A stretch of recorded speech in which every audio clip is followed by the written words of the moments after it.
ரத்தம் கோழி ரத்தம் விடுதலை இல்ல, ஆட்டு ரத்தம் கோழி ரத்தம் விடுதலை இல்ல, மனுஷ ரத்தம் மிருக ரத்தம் விடுதலை இல்ல, மனுஷ ரத்தம் மிருக ரத்தம் விடுதலை இல்ல, விடுதலை தரும் ரத்தம் இயேசு ரத்தமுங்க. ரத்தமோ ரத்தம் இயேசு ரத்தமுங்க.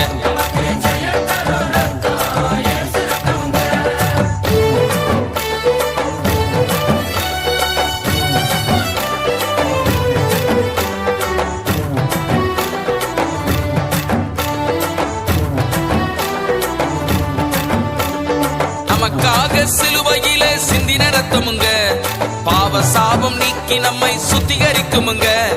நமக்காக சிலுவையிலே சிந்தின ரத்தமுங்க, பாவ சாபம் நீக்கி நம்மை சுத்திகரிக்குமுங்க. ஜீவ ரத்தமுங்க, அது இயேசு ரத்தமுங்க.